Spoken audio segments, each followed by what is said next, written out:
भगवान की वंशी कलयुग में कैसे पधारी, चर्चा सुना रहे हैं, ध्यान पूर्वक सुनिएगा। और श्री वृंदावन में राधा वल्लभ लाल जी कैसे विराजे। आतुर हित हरिवंश पुकारो, राधा राधा नाम, सघन कुंज यमुना तट आयो, मदन टेर वृंदावन आयो, प्यारो राधा वल्लभ लाल, वृंदावन प्यारो वृंदावन, श्री वृंदावन प्यारो वृंदावन, हे श्री वृंदावन प्यारो वृंदावन, श्री वृंदावन प्यारो वृंदावन। तो व्यास मिश्र जी ज्योतिष शास्त्र के बड़े अच्छे विद्वान थे।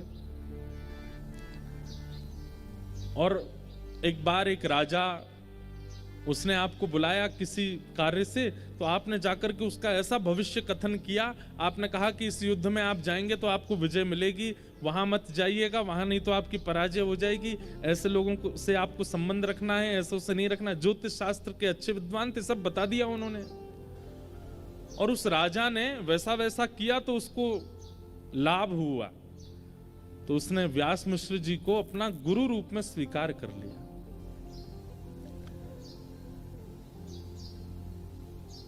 सब कुछ है जीवन में, प्रतिष्ठा मिल गई, लेकिन पुत्र नहीं है। और कई बार माता पिता सर्वगुण संपन्न होते हैं, लेकिन माता पिता का सर्व सुख केवल और केवल संतान है।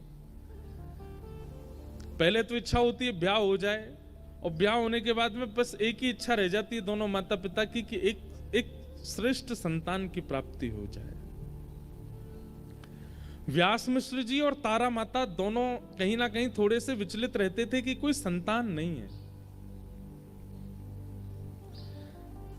तो करें क्या? तो कई बार अभावग्रस्त जीवन जब होता है तो हर व्यक्ति से कोई ना कोई उम्मीद लगने लगती है। बहुत ध्यान से सुनिएगा। जब जीवन में अभाव का अनुभव होता है ना, तो फिर हर किसी से उम्मीद होती है कि हमारे अभाव की पूर्ति ये कर दें। और उसमें भी अगर कोई वैष्णव दिख जाए, कोई संत दिख जाए, कोई महापुरुष दिख जाए, तो उनसे तो उम्मीद लाख गुना ज्यादा हो जाती है।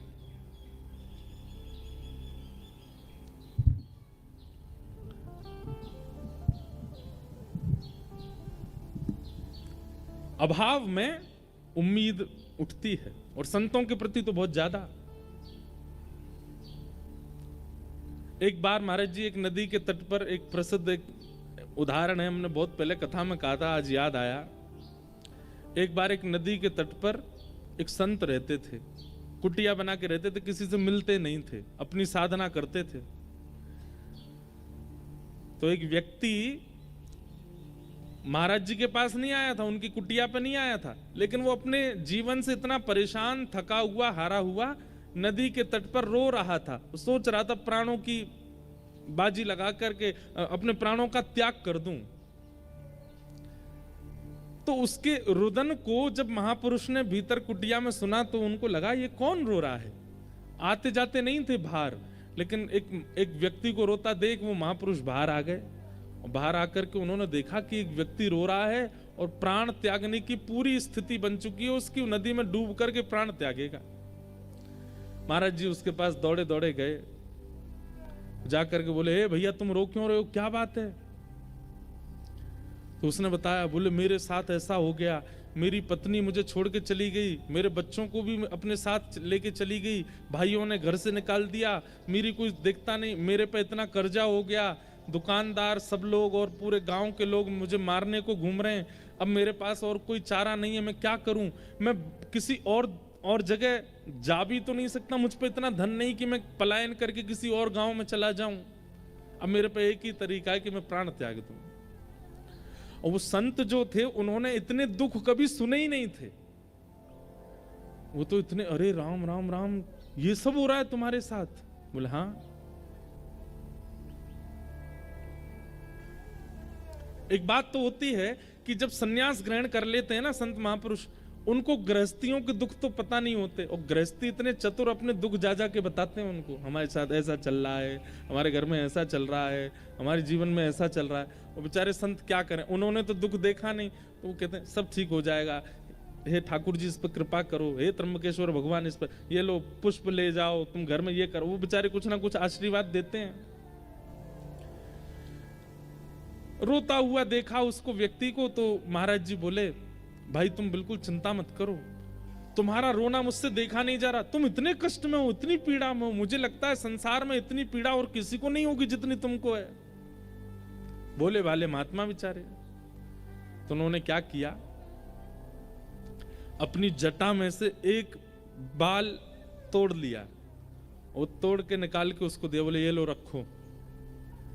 हमने अपने जीवन में जितना तप किया, जितना भजन किया, जितना साधन व्रत आदि सब किया ना, उन सबका हम थोड़ा सा अंश तुमको दे रहे हैं, इसको जाकर के अपने घर में किसी तिजोरी में या डिबिया में इसको रख देना चुपचाप, और सुनो किसी को बताना मत, इसको ले जाकर के रखो, कल से तुम्हारे दिन ठीक होने लग जाएंगे। बोला महाराज जी पक्का ठीक हो जाएंगे? बोले हो जाएंगे ठीक, लेकिन शर्त है किसी से कहना नहीं और दोबारा यहां आना नहीं, तुम मुझे नहीं जानते, मैं तुमको नहीं जानता, इसको ले जाओ तो सब ठीक हो जाएगा, आत्महत्या करने की तो सोचना भी मत। चला गया, उसने जाकर के वो एक डिब्बी में रखा, अपनी अलमारी में जैसी रखा, संत के भजन का बल, अगले दिन से ही उसका काम जो था वो सुधरने लगा, धीरे धीरे उसकी सब सारे कर्जे पूरे होने लगे, पता नहीं कहां से धन आने लगा। जब देखा पत्नी ने कि पति सुधर गया, सब कुछ ठीक हो, तो पत्नी भी आ गई, बच्चों को भी ले आई, धीरे धीरे इतना सब कुछ बढ़िया हो गया कि उसने अपना छोटा घर तो छोड़कर बगल वाली जमीन पर बड़ा घर बना लिया। कहां जिस पर एक समय रोटी खा ले तो 3 दिन तक भोजन नहीं होता था, आज उसकी ये स्थिति हो गई है कि 56 भोग बनते हैं घर में। एक दिन उसके साले साहब मतलब पत्नी के भैया वो आए और आकर के उससे बोले, भैया जीजा जी आज से 2-3 साल पहले आपकी स्थिति हम सबको पता है क्या थी, और आज आपकी स्थिति क्या है ये भी हम सबको पता है, ऐसा क्या किया आपने जो ये सब कुछ इतना हो गया।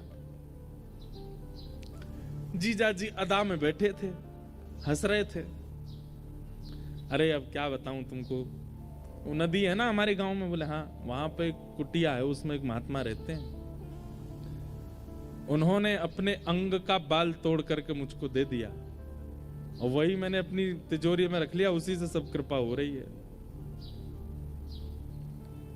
लेकिन सुनो, तुम मत जाना वहां पर, मैंने तुमको बता दिया, और तुमको जितना चाहिए मुझसे ले लो, लेकिन तुम मत जाना।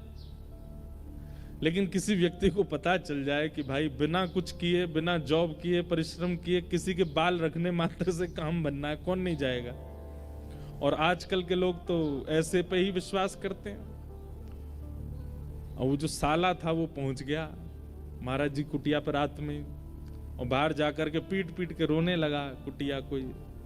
संत बेचारे निकल के, अरे भैया तुम रो क्यों रहे हो, क्या हो गया, इतनी पीड़ा। संत हृदय नवनीत समाना, मक्खन जो होता है ना वो स्वयं नहीं पिघलता, लेकिन किसी बर्तन को गर्म करके मक्खन के पास रख दो तो मक्खन पिघलने लग जाता। ऐसे संत होते हैं, वो अपने ताप से नहीं पिघलते, दूसरे का ताप देख नहीं पाते। क्या बात है, तुम क्यों रो रहे हो? बोले ऐसे ऐसे मेरे तो कष्ट आ गया है और भगवान आप मुझे अपना बाल दे दो। महात्मा बोले इसको किसने बताया? महात्मा भीतर कुटिया में चले गए, बोले मैं प्राण त्याग दूंगा बाहर ही, या तो मुझे बाल दीजिए, नहीं तो मैं अपनी आत्महत्या कर लूंगा, यहीं पर अपना शव घेर दूंगा। महात्मा बेचारे आए, बोले भैया यार तुम ऐसे मत करो। बोले नहीं, अपना बाल दे दीजिए बस। महात्मा ने एक जटा तोड़ के उसको दे दी, उसका भी दिन सुधरने लगा। उसने अपने 4-5 मित्रों को बता दिया, 4-5 मित्रों ने रिश्तेदारों को बता दिया, रिश्तेदारों ने गांव के गांव को बता दिया। अब तो ये स्थिति हो गई कि महाराज जी के पूरी कुटिया चारों तरफ से लोगों ने घेर ली। ना महाराज जी का भजन बन पा रहा था, ना श्रम, सब बस खटखटा में बाल दे दो। महाराज जी बोले भैया ये क्या तरीका। एक दिन महाराज जी सोचे रात हो गई है, अब मैं भाग जाता हूं। जैसे ही कुटिया से बाहर निकले तो क्या देखा, सब नदी किनारे ही सो रहे थे। अरे महाराज जी आ गए, महाराज जी आ गए, आओ आओ आओ। सब ने घेर लिया। पहले तो मांगने लगे, और जब बेचारे महाराज जी बहुत परेशान हो गए, एक आध रोआ तोड़ के दे दिया उन्होंने, और इतनी संख्या में भीड़ आ गई तो बेचारे महाराज जी जान बचा के भागे। लोगों ने घेर लिया और एक एक बाल स्वयं ही नोच के चले गए। बेचारे वो महात्मा बोले, कितना बड़ा घनघोर अपराध हो गया हमसे कि एक को दे दिया, वो सब उसके पीछे। भैया श्रीमद् भागवत जी कहती हैं कि महापुरुष से कभी मांगना नहीं चाहिए, कभी कुछ मत मांगो, क्योंकि वो आपके सामने उपस्थित होकर अपने दर्शन दे रहा है। ये सबसे बड़ी चीज वो दे रहा है, इसके आगे और कुछ मांगना ही नहीं चाहिए। वो आपके सामने उपस्थित हैं, आप अपने नेत्रों से उनको देख पा रहे हो। उसी वायुमंडल में आप खड़े हो, जो वायु उनको स्पर्श कर रही है वही आपको स्पर्श कर रही है। इतना अगर प्राप्त हो रहा है तो ये परिपूर्ण है, इसके आगे कोई इच्छा मत रखो। किम पुनर्दर्शन स्पर्श पाद शौचासनादि।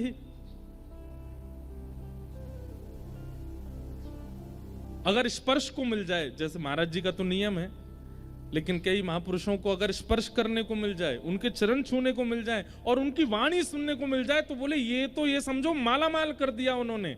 नहीं तो दर्शन में इतनी सामर्थ्य है कि एक महापुरुष का दर्शन, वो महापुरुष जिस तीर्थ से आए हैं वहां के आराध्य ठाकुर का ही दर्शन मानना उनके रूप में। मान लीजिए हमारे दत्त दास महाराज जी वृंदावन आते हैं तो इनके रूप में त्र्यंबक भगवान ही आए हैं, दत्त भगवान ही आए हैं।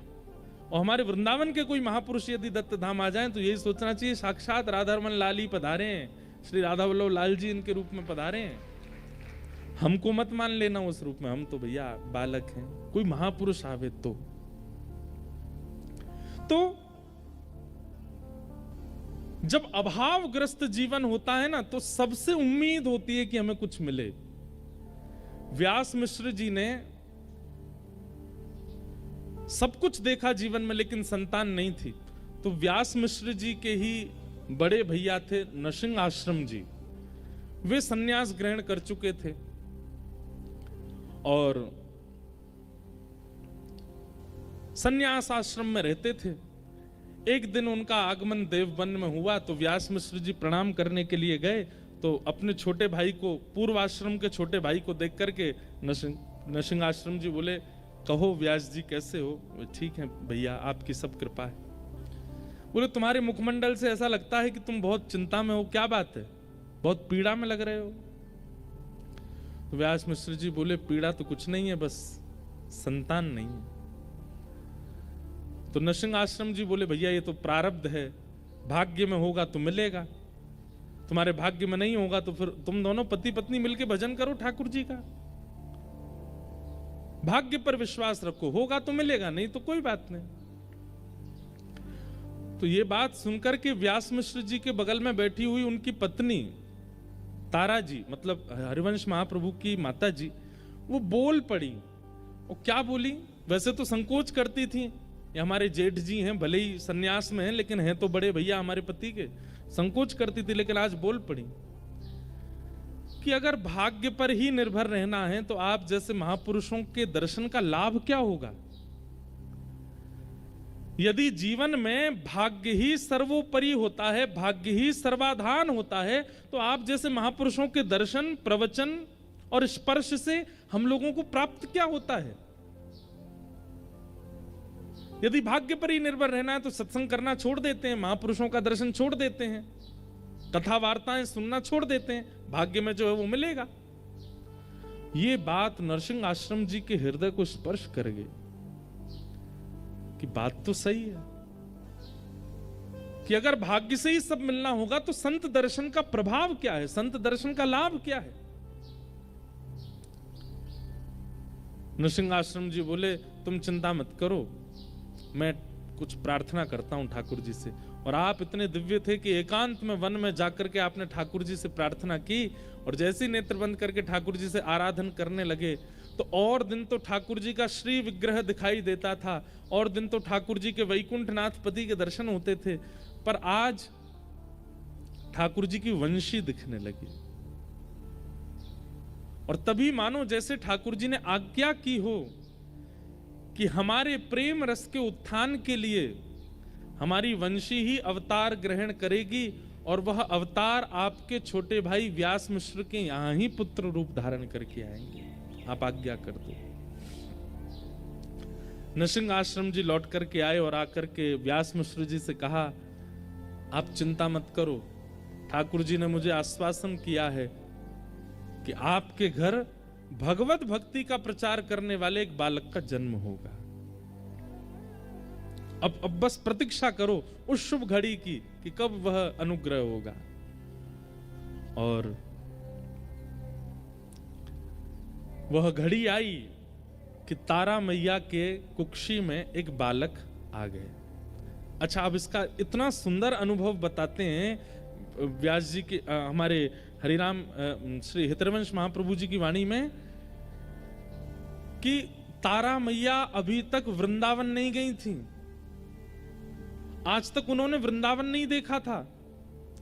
लेकिन हरिवंश महाप्रभु जैसे ही गर्भ में आए तो रात्रि को मैया जैसे ही सोती हैं तो जैसे स्वप्न आते हैं ना लोगों को, उनको स्वप्न में यमुना जी का दर्शन होता था, स्वप्न में गिरिराज जी का दर्शन होता था, स्वप्न में लता गुल्म पत्रों का दर्शन होता था, स्वप्न में सघन कुंजों का दर्शन होता था, स्वप्न में कभी वीणा सुनाई देती थी, कभी मुरली सुनाई देती थी, कभी कभी मानो जैसे असंख्य गोपियां नृत्य कर रही हैं, गोपियों का मुख नहीं दिख रहा है, गोपियों के वस्त्र नहीं दिख रहे हैं, पर उनके नूपुरों की आवाज आती थी। कभी कभी रात्रि स्वप्न में अचानक से मोगरे की सुगंधी, गुलाब की सुगंधी, चंदन की सुगंधी आने लगती थी।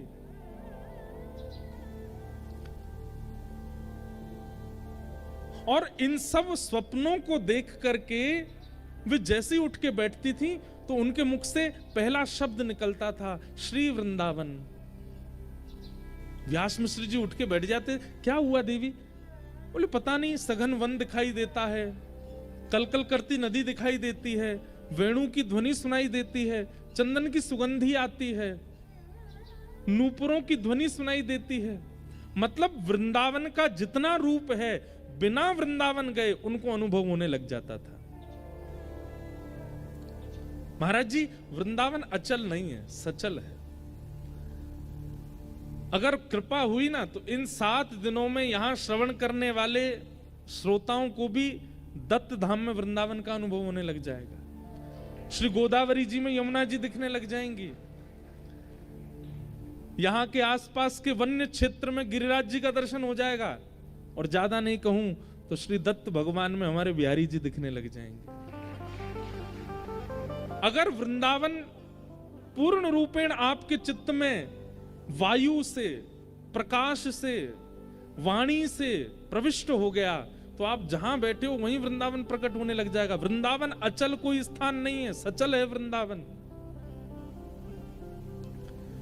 और इस बात का प्रमाण व्यास मिश्र जी की पत्नी तारा मैया, श्री हितरवंश महाप्रभु की माता जी, उनको वृंदावन का अनुभव होने लगा। और इसका प्रमाण आप कहेंगे कि इतनी प्राचीन कथा सुना रहे हो महाराज जी, अब किसी को नहीं हुआ होगा। अरे अभी कुछ वर्षों पूर्व इस भारत भूमि को सौभाग्य प्राप्त हुआ राधा बाबा महाराज, जो कि गोरखपुर में विराजते थे। गीता प्रेस की स्थापना करने वाले पूज्य श्री भाई जी और श्री राधा बाबा महाराज दोनों एक दूसरे के संग विराजते थे गोरखपुर में। तो जिन श्री राधा बाबा महाराज की हम चर्चा कर रहे हैं, वे कभी वृंदावन आए ही नहीं महाराज जी, कभी वृंदावन नहीं गए। लेकिन वृंदावन की एक एक वस्तु का वर्णन उन्होंने अपनी ग्रंथों में किया। वृंदावन की रज की महिमा, वृंदावन की यमुना जी की महिमा, ब्रजवासियों की महिमा, वृंदावन के दर्शन की महिमा, वृंदावन के मौसम की महिमा, गिरिराज जी की महिमा, परिक्रमा की महिमा, वृक्षों की महिमा, कुंज निकुंजों की महिमा। अरे कहां तक कहें, वे गोरखपुर में बैठे बैठे पूरे वृंदावन का नक्शा बना देते थे और कहते थे यहां पे ये मंदिर है, यहां पे ऐसा है, यहां पे ऐसा। कभी वृंदावन नहीं आए। किसी ने उनसे कहा बाबा आप वृंदावन क्यों नहीं जाते? बोले मैं अगर वृंदावन गए हो तो वापस नहीं आ पाऊंगा, इसलिए वृंदावन गए ही नहीं। वृंदावन सचल है, अचल नहीं है। और वृंदावन कोई स्थान नहीं है, वृंदावन कोई गांव नहीं है, वृंदावन कोई भूमि नहीं है। श्री राधा कृष्ण दोनों का प्रेम हृदय ही श्री वृंदावन है, वो विचरण करता रहता है। अनेक कथाओं का, अनेक अनुष्ठानों का अनेक फल होता है। आप गायत्री अनुष्ठान करेंगे उसका फल अलग है, भागवत कथा सुनेंगे उसका फल अलग है, यहां रह करके आप पुरुषण करेंगे उसका फल अलग है। लेकिन सप्त दिन तक वृंदावन रस चर्चा का केवल एक ही फल है, चित्त में प्रेम का उद्दीपन होना, प्रेम प्रकट होना, क्योंकि वृंदावन केवल प्रेम देता है और कुछ नहीं। तारा मैया को उस प्रेम का अनुभव हो रहा था, मानो जैसे रोम रोम कहता हो चलो वृंदावन, चलो वृंदावन, चलो वृंदावन। और कुछ महीने हुए थे गर्भ में बालक को कि तारा मैया अब व्यास मिश्र जी से कहती हैं कि मुझे वृंदावन ले चलो, मुझे वृंदावन ले चलो। उस काल में इतनी व्यवस्थाएं तो थी नहीं। तो एक दिन व्यास मिश्र जी ने योजना बनाई और जो बादशाह जिसके यहाँ व्यास मिश्र जी सब अपनी क्रियाएं करते थे उसको जाके कहा हमें कुछ दिन का अवकाश दीजिए, पत्नी को लेकर वृंदावन जाना है। तो बादशाह ने कहा हमको आगरा जाना एक जरूरी काम से, आपकी अगर इच्छा हो तो हमारे संग ही निकल चलिए, आपकी पत्नी सगर्भा भी हैं, उनकी उचित व्यवस्था कर देंगे, बढ़िया लोग उनको पालकी में लेके चलेंगे, 2-4 सखियां दासियां भी ले लेंगे तो उनको पीड़ा नहीं होगी। और इस प्रकार श्री व्यास मिश्र जी और तारा मैया पहली बार वृंदावन आए। जैसे ही वृंदावन में प्रवेश किया तो तारा मैया की स्थिति ऐसी है, गर्भ में बालक है, पहले कभी आई नहीं है, लेकिन जैसे ही वृंदावन में प्रवेश करती हैं तो व्यास मिश्र जी को कह रही हैं आगे एक चौक आएगा और वहां चौक से दाहिनी ओर जब देखेंगे ना, बाएं ओर जब देखेंगे ना तो वहां एक तोता बैठा होगा, आप उससे बोलेंगे राधा, तो वो राधा उच्चारण करेगा।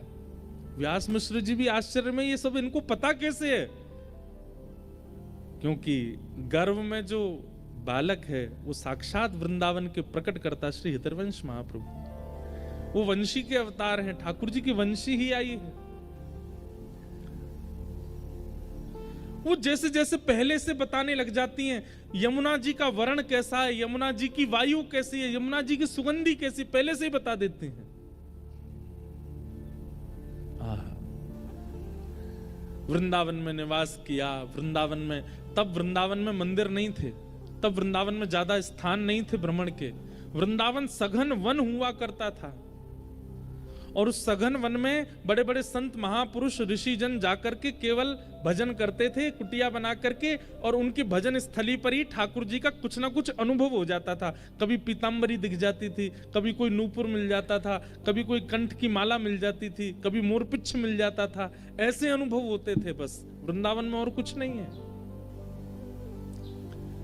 यमुना जी में स्नान करके शाम का समय हुआ तो व्यास मिश्र जी बोले तारा अब रात्रि का समय है, एकांत सघन वन है, यहां से हमें चलना चाहिए।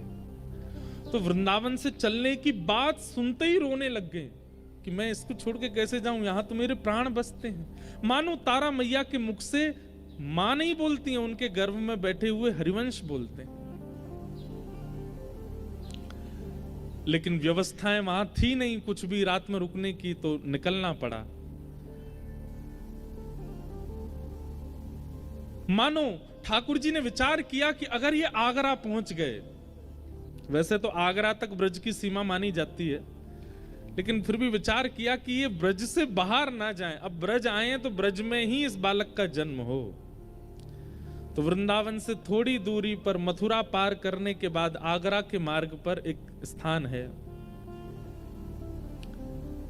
बाद, जिसको बाद ग्राम कहते हैं। रिफाइनरी के, आज की रिफाइनरी के पास, उससे पहले बाद ग्राम।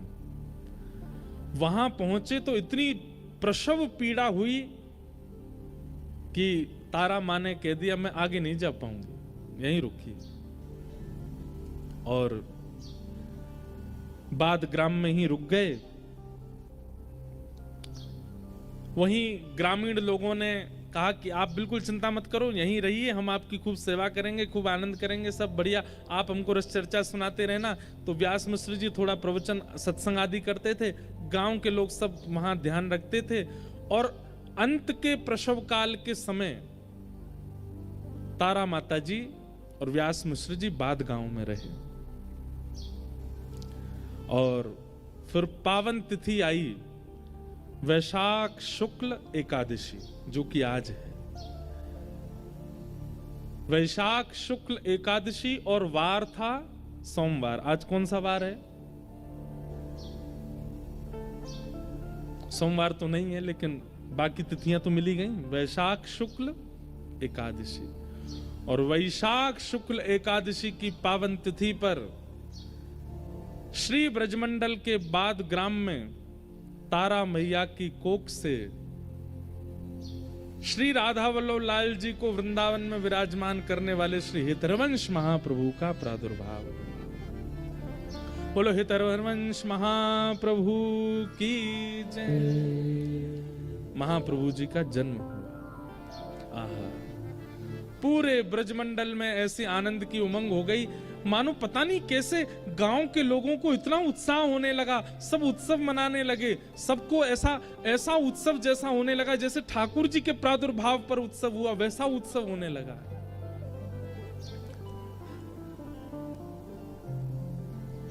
अब मैं देखता हूं मुझ पे कोई महाप्रभु जी के उत्सव की बधाई होगी तो बधाई गायन आज करेंगे। आज महाप्रभु जी की बधाई गाएंगे और कल फिर किशोरी जी के प्रादुर्भाव की बधाई गाएंगे। आज आचार्य प्रकट हो जाएं और फिर कल किशोरी जी प्रकट होंगी। आचार्य की अत्यंत प्रिया श्री किशोरी जी का प्रादुर्भाव करेंगे। तो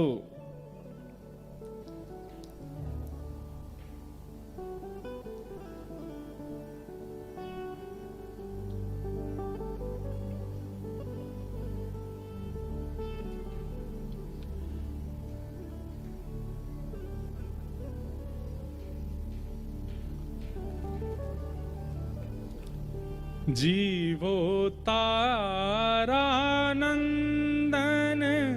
चिर जीवो, जीवो तारानंदन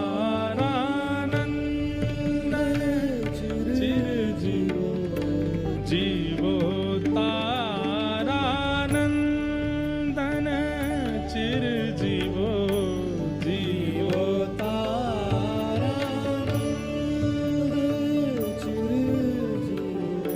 जीवो तारानंदन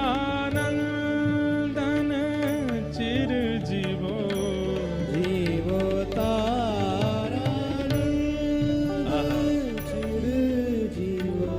हित सो देत आशीष बधू जन, हित सो देत आशीष बधू जन, भरो परम आनंदन चिर जीवो, भरो परम आनंदन चिर जीवो।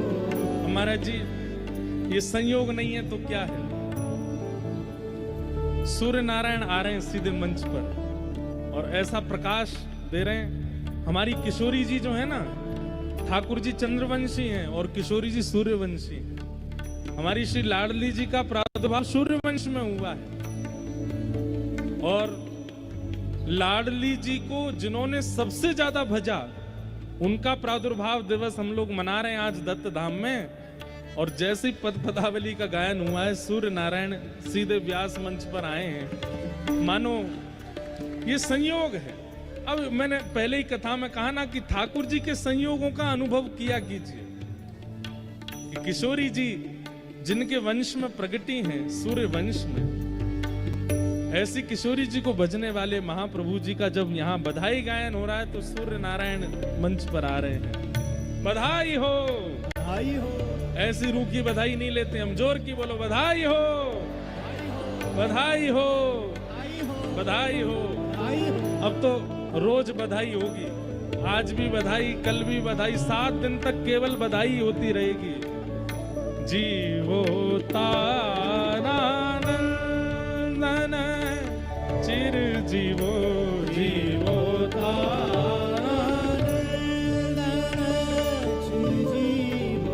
करुणा कुशल जगत गुरु रानी, करुणा कुशल जगत गुरु रानी, तुब कुल पूरण चंदन चिर जीवो, तुब कुल पूरण चंदन जीवो, वृंदावन हित रसिक मुकुट मणि, वृंदावन हित रसिक मुकुट मणि, वृंदावन हित रसिक मुकुट मणि, वृंदावन हित रसिक मुकुट मणि, रस उधारक छंदन चिर जीवो, रस के उधारक छंदन चिर जीवो, जीवो तारानंदन चिर जीवो, जीवो तारानंदन चिर जीवो, हाँ जीवो तारानंदन चिर जीवो, जीवो तारानंदन जीवो, जीवो तारानंदन जीवो तारानंदन।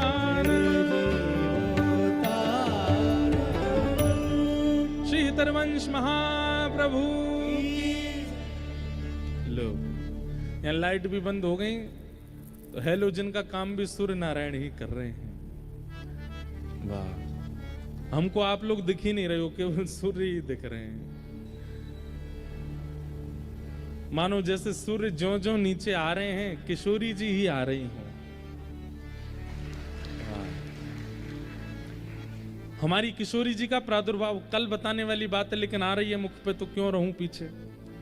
हमारी किशोरी जी का प्राकट्य, महाराज जी सारे ठाकुरों का प्राकट्य 12 बजे हुआ, दिन में 12 बजे, रात में 12 बजे, पर हमारी किशोरी जी 12 बजे नहीं हुई। हमारी किशोरी जी हुई ब्रह्म बेला में, सुबह सुबह, और सुबह सुबह भी उस बेला में हुई जिस बेला में सूर्य उदय होना प्रारंभ होता है। मतलब धीमी धीमी करने शुरू होती हैं जैसे जैसे सूर्य की, उस काल में किशोरी जी का प्रादुर्भाव हुआ है। उसके पीछे भाव ऐसा बताते हैं कि भैया जितने भगवान हैं सब रात्रि और दिन में 12 बजे हुए, तो रात्रि में जिनका जन्म हुआ वे अत्यंत प्रेममयी हैं जैसे हमारे श्री कृष्ण, और दिन में 12 बजे हुए वो उतने पौरुषवान हैं, वो उतने सूर्य की किरणों के समान हैं जैसे प्रभु श्री राम, परशुराम जी, ये सब या तो दिन में 12 बजे हुए, रात्रि 12 बजे हुए। पर हमारी किशोरी जी दिन में प्रकट हुई, इसके पीछे हमारे आचार्य चरण कहते हैं कि उस सूर्य की किरण में किशोरी जी का जन्म हुआ, जिस सूर्य की किरण किसी को पीड़ा नहीं देती, सुख देती। प्रातः काल ब्रह्म मुहूर्त में जब सूर्य धीरे धीरे उठना प्रारंभ होते हैं, उस समय का सूर्य सबको सुख देता है। पुष्पों को सुख देता है, वन को सुख देता है, नदियों को सुख देता है, मानवों को सुख देता है, पूरे ब्रह्मांड को सुख देता है। सुख देने वाली उस बेला में किशोरी जी का प्रादुर्भाव हुआ। कल इसी समय के सूर्य सहन नहीं कर पाएंगे हम, लेकिन आज वर्षा होने के कारण ये सूर्य भी वैसे ही लग रहे हैं, ब्रह्म बेला वाले, बिल्कुल करुण, बिल्कुल मधुर, बिल्कुल आनंददायी। ये सब संयोग है, मैं तो संयोग ही बताता रहूंगा, ऐसा हुआ तो ये समझो, ऐसा हुआ तो ये समझो। और यही होना चाहिए, कथा सुनना, कथा करना, भजन साधन करने का फल यही है कि आपको हर क्षण संयोग का अनुभव होता हो। जिसको कोई संयोग अनुभव नहीं होते ना, उसको ठाकुर जी का अनुभव नहीं हो सकता। हमारी तो कथा की यही हमको प्राप्ति है कि हमको संयोग के अनुभव हो जाते हैं। महाप्रभु जी प्रकट हुए, प्रकट होते ही पूरे बाद गांव में आनंद, वृंदावन तक आनंद हुआ। सबने आ करके बधाई गाई, चिरजीवो तारा नंदन कह करके आनंद कराए। ऐसे महाप्रभु जी प्रकटे।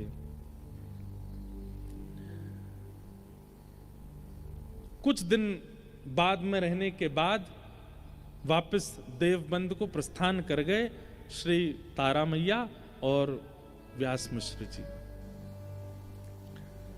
देवबंद में पहुंचने के बाद धीरे धीरे बालक बड़े होने लगे। तो इनके पिताजी के सेवा के ठाकुर जी थे राधा मोहन जी, उनकी सेवा करते। तो बालक बचपन से ही इनकी ऐसी रुचि थी, खूब रोते थे, लेकिन जैसे ही ठाकुर जी के सामने लेकर के तारा मैया बैठ जाती थी, ठाकुर जी को देख करके ऐसे गंभीर धीर पलक झपकना भूल जाते थे, देखते रहते थे केवल ठाकुर जी को। बालक में बचपन से ही गुण दिखने लग जाते हैं भगवत सेवा के। उस समय माता पिता को सावधान हो जाना चाहिए। अगर उसमें भगवत सेवा के गुण दिख रहे हैं तो भैया वो कोई महापुरुष ही है, उसका फिर रुझान उसी तरफ कराने लग जाओ, वो उसी से ही उसका कल्याण होगा। धीरे धीरे बड़े हुए तो इनका मन केवल वहीं लगता था, जहां मंदिर था ठाकुर जी का, वहीं जाके बैठ जाते थे। लेकिन पिताजी अपरस के कारण भीतर नहीं आने देते, तो बाहर बैठे बैठे देखते रहते थे ठाकुर जी को। और नजर भी कहां होती थी? ठाकुर जी के अधरों पे, क्योंकि वहीं रही है ना, वंशी हैं, ठाकुर जी के अधरों को ही देखते रहते।